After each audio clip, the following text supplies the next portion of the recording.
जय हिंद दोस्तों, नमस्कार। आज हम भारत के भौगोलिक विवरण एवं उसके की आगे की जानकारी के विषय में बातचीत अवश्य करेंगे। आज हम भारत की स्थिति एवं विस्तार के बारे में अध्ययन करने जा रहे हैं। जैसा कि भारत का आकार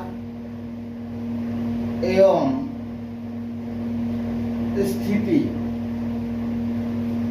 इसमें हम जानेंगे कि संपूर्ण की विश्व में अर्थात ये कि ग्लोब पर भारत की स्थिति क्या है। तो हम अगर ये कि ग्लोब की बात करें तो भारत की अक्षांश एवं देशांतरों के माध्यम से अगर हम देखें तो भारत जो है वो उत्तरी एवं उत्तरी पूर्वी गोलार्ध में स्थित है। जैसे हम संपूर्ण पृथ्वी की बात करें तो ये हमारा क्या हो जाएगा, ये कि ग्लोब है और इस ग्लोब पर ये 66.5 डिग्री उत्तरी अक्षांश है, ये कि 90 डिग्री उत्तरी अक्षांश है और ये 23.5 डिग्री उत्तर अक्षांश है और ये 0 डिग्री अक्षांश है। जबकि हम अगर दक्षिणी गोलार्ध की बात करें तो दक्षिणी गोलार्ध में भी 23.5 डिग्री इसका कि दक्षिणी अक्षांश, 66.5 डिग्री दक्षिणी अक्षांश और ये 90 डिग्री दक्षिणी अक्षांश है। अर्थात अगर हम थोड़ी सी जानकारी की बात करें तो 0 डिग्री के उत्तर में जो भाग है उसे तो हम कहेंगे उत्तरी गोलार्ध और जो 0 डिग्री के दक्षिण का भाग है उसे कहेंगे दक्षिणी गोलार्ध। इसमें आपको यह ध्यान रखना है ये कि गोलार्ध का अर्थ क्या होता है। उसका अगर हमें कि गोलार्ध की गोला जोड़ अर्ध अर्थात गोला जोड़ अर्ध अर्थात कि ये जो संपूर्ण अपना ये कि गोला है, ग्लोब है, इस ग्लोब का आधा भाग ही क्या कहलाता है, उसे हम क्या कहेंगे, उसे हमें ये कि गोलार्ध कहेंगे। और इस गोले का 0 डिग्री अक्षांश है और 0 डिग्री अक्षांश को क्या कहा जाता है, 0 डिग्री अक्षांश को ही ये कि भूमध्य रेखा, इसको कि भूमध्य रेखा अर्थात ये कि इस संपूर्ण की भूमि के बीच से खींची गई एक काल्पनिक रेखा है, उसे हम क्या कहते हैं, भूमध्य रेखा कहा जाता है। और इसी रेखा को ये कि विषुवत भी कहा जाता है, विषुवत की वृत्त भी इसी रेखा को कहा जाता है। और 23.5 डिग्री जो उत्तर का अक्षांश है, अब इस 0 डिग्री उत्तर का जो भाग है संपूर्ण 0 डिग्री से लेकर के 90 डिग्री तक का, उसको हम कहेंगे उत्तरी गोलार्ध। और 0 डिग्री से 90 डिग्री दक्षिणी अक्षांश तक का जो भाग है उसे कहेंगे दक्षिणी गोलार्ध। अब बात करते हैं ये जो कि 23.5 डिग्री लिखा गया है, इसको हम 23 डिग्री 30 मिनट उत्तर भी लिख सकते हैं। अर्थात कि 60 की मिनट होने पर, 60 की मिनट होने पर क्या बन जाए, एक अपना एक डिग्री बन जाएगा। और आधा या आधा लिखा, इसका अर्थ है कि 30 मिनट। और अगर किसी ये की संख्या पर ये लगा देते हैं 2 बार, तो इसको हम क्या कहते हैं, ये तो एक बार लगाया, इसका अर्थ क्या है, इसका अर्थ हो जाएगा ये कि मिनट। और ये अगर 2 बार लगा देते हैं किसी भी की संख्या पर तो उसे हम सेकंड कहा जाता है, हमारे द्वारा उसे सेकंड की उसको श्रेणी रखे। अगर डॉट लगा दी ऊपर तो उसका अर्थ ये उसके की डिग्री को हमें ये दिखाएगा, चाहे वो अक्षांशों में हो चाहे फिर देशांतर में हो। अब आप ये भी जानते हैं कि भारत को मैंने क्या कहा, उत्तरी पूर्वी गोलार्ध में। अब उत्तरी गोलार्ध जोड़ की पूरी गोलार्ध। अभी की गोलार्ध अब आपके दिमाग में आ रहे की गोलार्ध 4 कैसे हो गए, जबकि ये की एक अपना ये की गोला है, उसके तो 2 भाग हो गए, आधा उत्तर का आधा दक्षिण का। लेकिन ये तो अक्षांशीय विस्तार में, ध्यान रखिए, भारत अक्षांशीय विस्तार में, अक्षांशों की अगर बात करें तो अक्षांशों में तो भारत कौन से में हो गया, उत्तरी गोलार्ध में। अक्षांशों में तो भारत कौन से गोलार्ध में हो गया, उत्तरी गोलार्ध में होगा।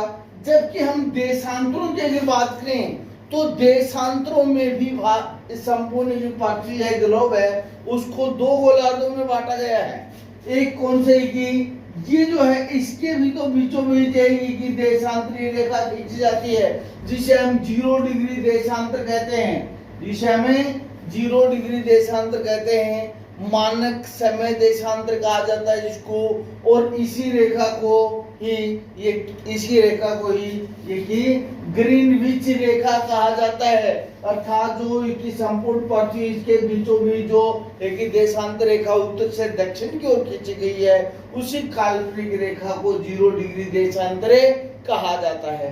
अब देशांतरों में अगर बात करें तो ये क्या है, देशांतरीय विस्तार है। इस प्रकार की ग्लोब की स्थिति आपने देखी होगी, तो यही क्या है, ग्लोब है।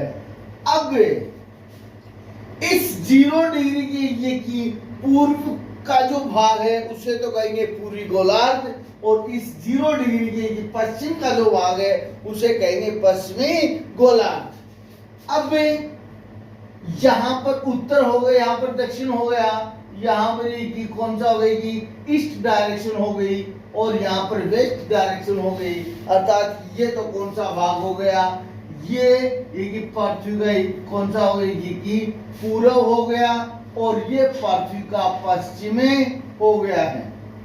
ये पृथ्वी को उत्तर। हमेशा आप ये मानचित्र जब भी देखते हो तो उसमें आपको ध्यान रखने वाली बात है कि मानचित्र के एक हिस्से में आपको एरो का एक ये लगा हुआ मिलेगा निशान, और उस पर एन लिखा हुआ मिलेगा। इसका अर्थ है कि इस मानचित्र का उत्तर किस दिशा में है, उत्तर हमेशा ही ऊपर की ओर होता है, जबकि उसको ऑपोजिट डायरेक्शन में क्या होगा, वहां पर की दक्षिण दिशा होती है।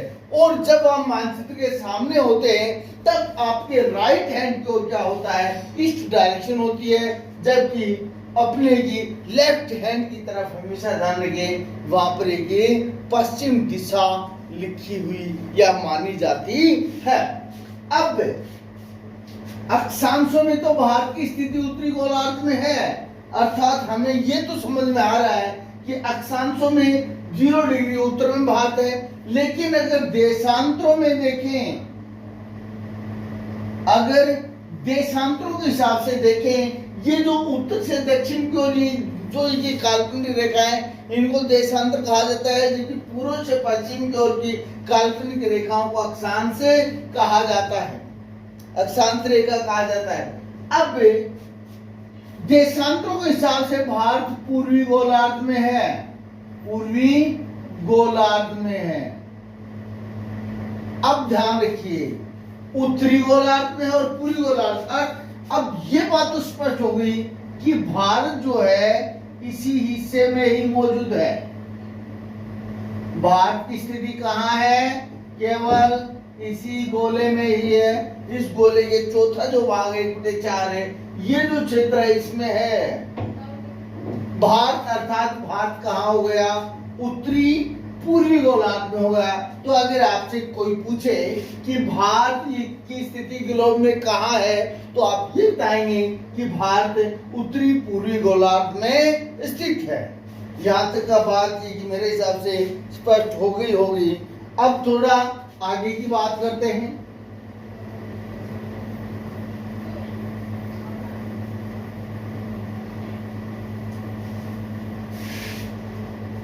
अब भारत का अक्षांशीय विस्तार हम देखते हैं। भारत का अक्षांशीय विस्तार या अक्षांश विस्तार अगर हम देखें तो अक्षांश विस्तार में आप पाएंगे भारत जो है 0 डिग्री से उत्तर में है और 0 डिग्री से भारत 826 किलोमीटर दूर है। ध्यान रखें। अब हम देखेंगे कि भारत जो है, अगर ये हम थोड़ा सा कि भारत को बनाने की अपनी कोशिश करते हैं, शायद अपन भारत को बना सके थोड़ा बहुत आपके समझाने के हिसाब से।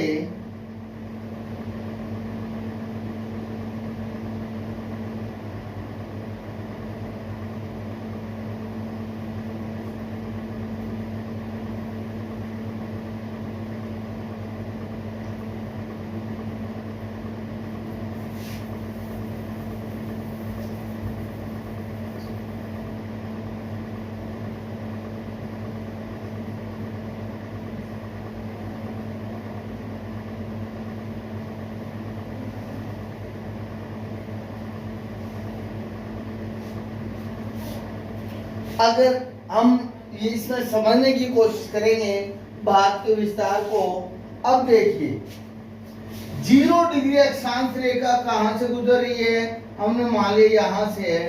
अब 0 डिग्री से भारत का जो विस्तार है, और यहाँ पर अंडमान निकोबार के द्वीप समूह है, अंडमान और निकोबार द्वीप समूह है।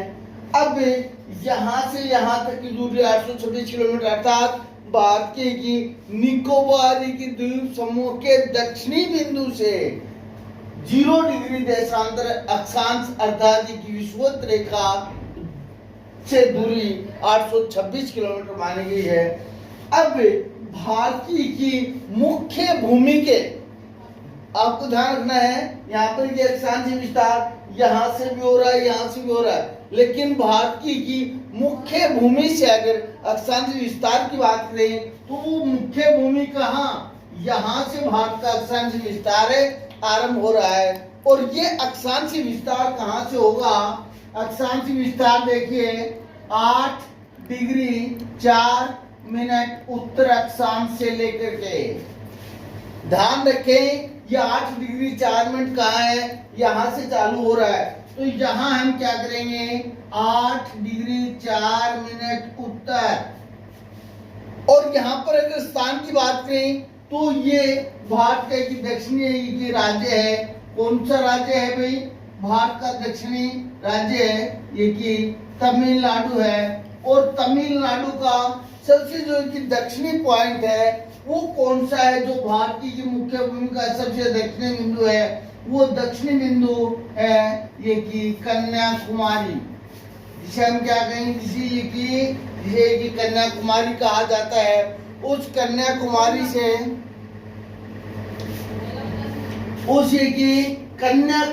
भारत की मुख्य भूमि का विस्तार आरंभ होता है। और इस कन्याकुमारी को केप केमोरिन भी कहा जाता है। आप ध्यान रखें, इस कन्याकुमारी को ही केप केमोरिन कहा जाता है, जो 8 डिग्री 4 मिनट उत्तर अक्षांश की भारत की मुख्य भूमि का सबसे दक्षिणतम बिंदु माना गया है। वहां से लेकर के और यहाँ कौन सा, यहाँ पर भारत का कौन सा क्षेत्र है, ये भारत का ये कि लद्दाख क्षेत्र है। और इसी की लद्दाख क्षेत्र के सबसे उत्तरी बिंदु, ध्यान के सबसे जो कि उत्तरी बिंदु है, वो उत्तरी बिंदु 37 डिग्री 6 मिनट 37 डिग्री 6 मिनट है उत्तर अक्षांश पर स्थित है। तो ये भारत का क्या हो गया, अक्षांशी विस्तार हो गया। 8 डिग्री 4 मिनट उत्तर से लेकर के 37 डिग्री 6 मिनट उत्तरी अक्षांश तक भारत का अक्षांशी विस्तार है। और अगर यहाँ स्थान की बात करें, जो भारत का उत्तर में अंतिम स्थान है वो है इंदिरा कोल। कौन सा है, इंदिरा कोल जो है वो भारत का सबसे उत्तरी स्थान माना गया है। तो यह भारत का अक्षांशीय विस्तार हो गया। अब अगर देशांतर विस्तार की बात करें तो देशांतर विस्तार हमने देखा कि 0 डिग्री जो देशांतर है, उस 0 डिग्री देशांतर के बाद की पूर्व में है। तो यहाँ हमने उत्तर लिखा, नॉर्थ लिखा, क्यों लिखा, क्योंकि 0 डिग्री अक्षांश के भारत उत्तर में था। तो जो जो हम ऊपर जाएंगे, उत्तर को जाएंगे, तो हम उत्तर अक्षांश लिखते जाएंगे। इसलिए हमने अक्षांशों के आगे उत्तर लिखा। जबकि देशांतरों में हम क्या लिखेंगे, ये जो देशांतर है 0 डिग्री देशांतर के पूर्व में है, तो उन सबके सामने हम ये कि क्या लिखेंगे, पूर्व दिशा का अंकन करेंगे। अब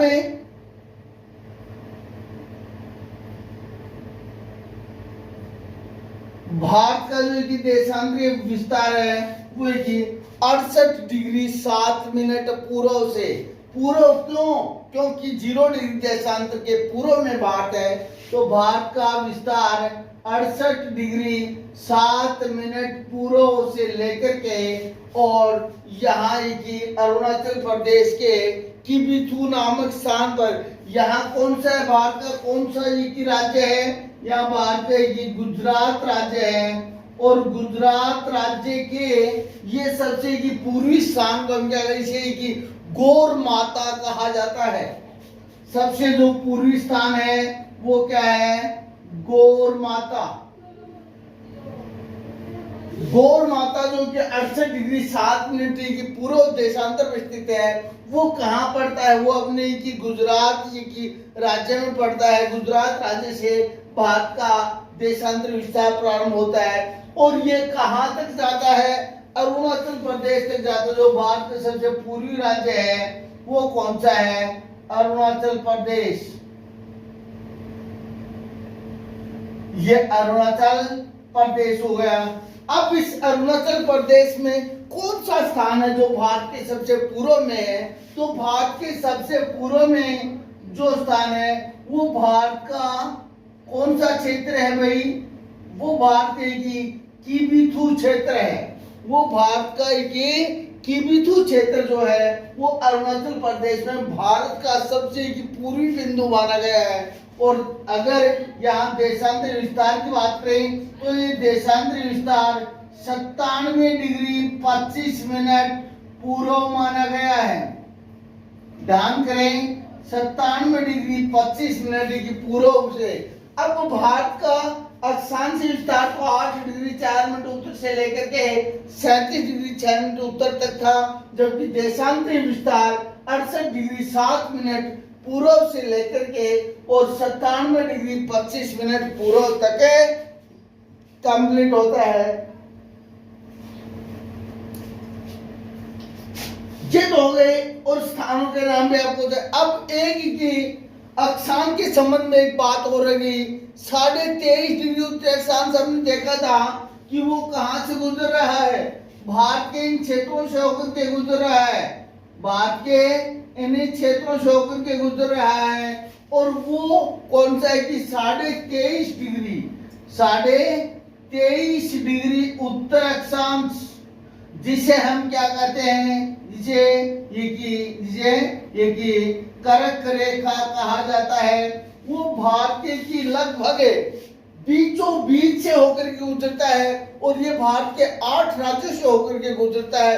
वो 8 राज्य कौन से हैं, उन 8 राज्यों को हम सीरियल वाइज देखें। पहला कौन सा आता है, अपना ये गुजरात है। दूसरा है कि राजस्थान जो है, राजस्थान के बांसवाड़ा से होकर के गुजरता है। तो दूसरा स्थान किसका है, राजस्थान। और राजस्थान के बाद की तीसरा जो कि राज्य आता है वो मध्य प्रदेश। कौन सा है भाई, मध्य प्रदेश है। मध्य प्रदेश के बाद की चौथा जो कि राज्य है वो छत्तीसगढ़ से होकर के गुजरता है। पांचवा जो कि राज्य है वो झारखंड है। और झारखंड के बाद छठा जो राज्य है वो पश्चिमी बंगाल है, पश्चिमी बंगाल। और पश्चिम बंगाल के बाद ये कि बांग्लादेश से होकर के जाता है। और बांग्लादेश के बाद यहाँ जो राज्य है, सातवां जो राज्य है वो भारत का ये कि अपना ये कि त्रिपुरा राज्य है। और अंतिम राज्य जो है वो मिजोरम है। अंतिम जो राज्य है जहां से कि 23.5 डिग्री अक्षांश गुजरता है कौन सा है कि मिजोरम है। अब ये 8 राज्य हो गए, इन 8 राज्यों से होकर के 23.5 डिग्री उत्तरी अक्षांश से गुजरता है। देखिए गुजरात राजस्थान 2, मध्य प्रदेश 3, छत्तीसगढ़ 4, झारखंड 5, पश्चिम बंगाल 6 और ये की त्रिपुरा और मिजोरम 8 राज्य हो गए। और अब मानक देशांतर की अगर बात करें तो वो मानक देशांतर क्या है? भारत का मानक देशांतर एक ही माना गया है। भारत का मानक देशांतर एक माना गया, जिससे अब देशांतरों का कार्य क्या है? देशांतरों की विशेषता क्या है? देशांतरों से किसी भी देश को समय को ज्ञात किया जाता है। ये तो स्थिति बताते हैं देश की, वो समय भी बताते हैं। स्थिति के साथ साथ किसी देश के समय की गणना करने के लिए उन देशों से गुजरने वाले अक्षांश भारत का मानक समय देशांतर है वो 82 डिग्री 30 मिनट पूर्वी देशांतर जो है वो भारत का मानक समय देशांतर माना गया है। और ये मानक समय देशांतर जो है वो भारत के 5 राज्यों से होकर के गुजरता है। ये मानक समय देशांतर भारत के 5 राज्यों से होकर के गुजरता है। और ये 5 राज्यों की अगर बात करें तो ये 5 राज्य कौन कौन से? उत्तर प्रदेश से आरंभ होकर के आंध्र प्रदेश तक ये जाते हैं। अब सबसे पहला जो उत्तर में राज्य है वो कौन सा पड़ता है? उत्तर प्रदेश, जहां से मानक समय देशांतर होकर के गुजरता है। 82.5 डिग्री पूर्वी देशांतर जहां से गुजरता है वो पहला राज्य उत्तर प्रदेश है। दूसरे की अगर बात करें तो वो है कि झारखंड, दूसरा कौन सा है? झारखंड। तीसरा अपना है कि छत्तीसगढ़, चौथा उड़ीसा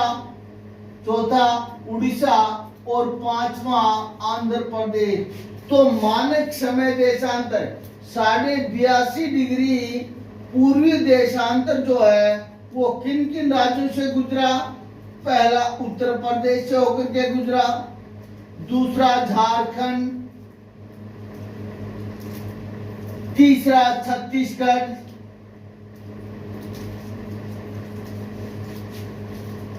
चौथा ओडिशा और 5वां जो है वो आंध्र प्रदेश। इन 5 राज्यों के मानक समय देशांतर गुजरा।